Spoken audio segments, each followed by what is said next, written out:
Hey guys, AR-15 guy here. So, there's two myths that I kind of want to go over today. One of them is kind of surrounding a previous video I've done that's gotten quite a few hits, and I get hammered a lot on that about the Glock 40.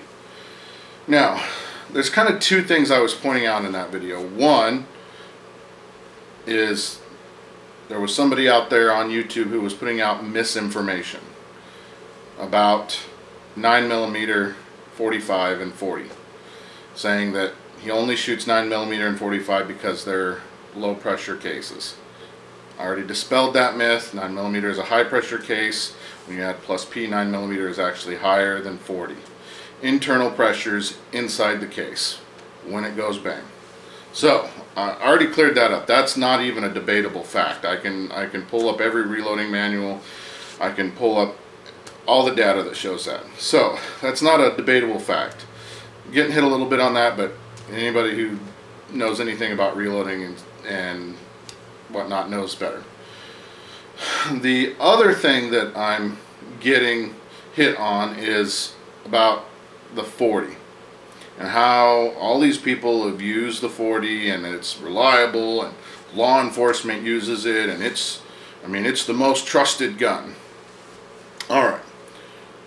What I was trying to get at is a lot of guys who are Glock guys, like they come to our shoots with Glock shirts and Glock hats and toting Glock bags, have went away from the 40 Smith & Wesson. Now, completely no. They've either done one of two things. One, they've either went away from the 40 Smith & Wesson and they're shooting 45 or 9, or they've replaced the barrel in their Glock 40s.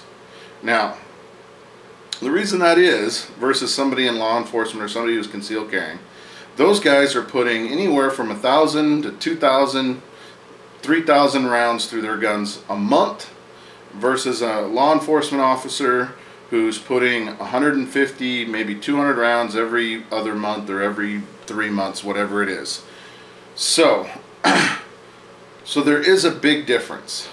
You're more apt to find, just statistically speaking, when you're putting more rounds through a firearm, you're more apt to find flaws in that. So, does that mean that that you shouldn't carry concealed and you shouldn't do those things? I'm not gonna.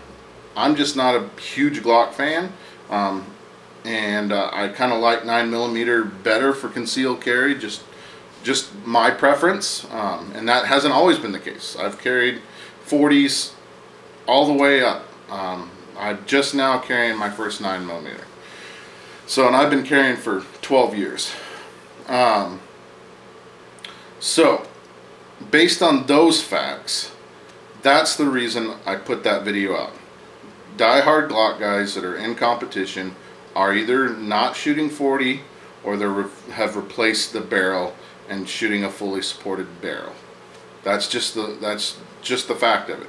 You go to any die-hard shooting Glock fan who is shooting as much as competition shooters shoot, they've done one of those two things.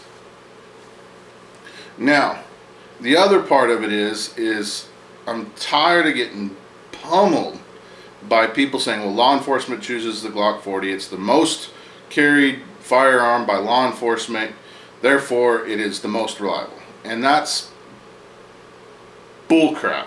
It's garbage. Law enforcement were offered Glocks back in the late 80s, early 90s, mid 90s, somewhere in there, at extremely low prices. And that is even where the trigger safety came into play, because Glocks originally did not have a safety on them.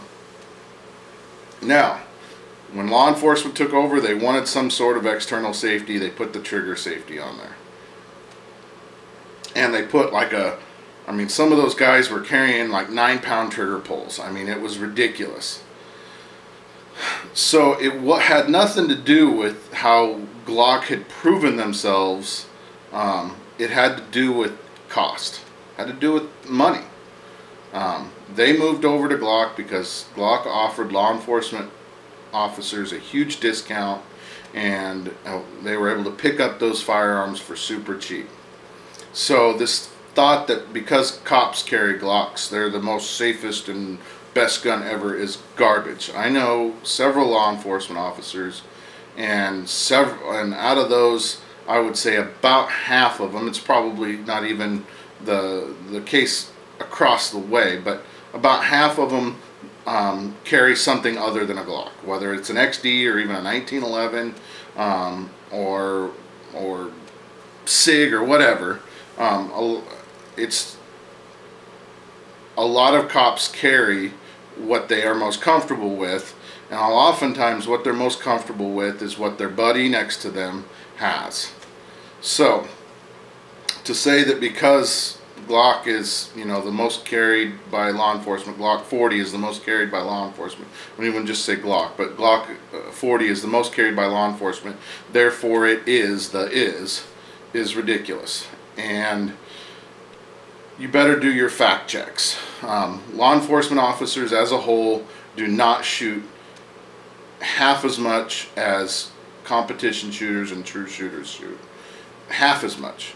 They are required to shoot a certain amount every month or every other month, and to qualify once a year, I think it is, and that's it. That's all they shoot. There are very few cops that are real true gun guys.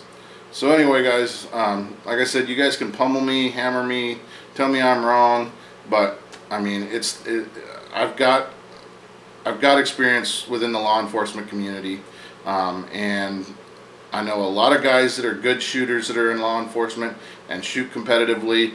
I've also shot against officers who have come and shot and never come back because they got their butts handed to them and they don't like losing. That's fine. If the IDPA or USPSA or whatever is not your thing, that's fine.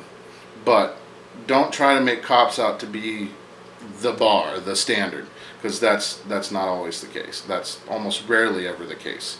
The gun is a tool to them.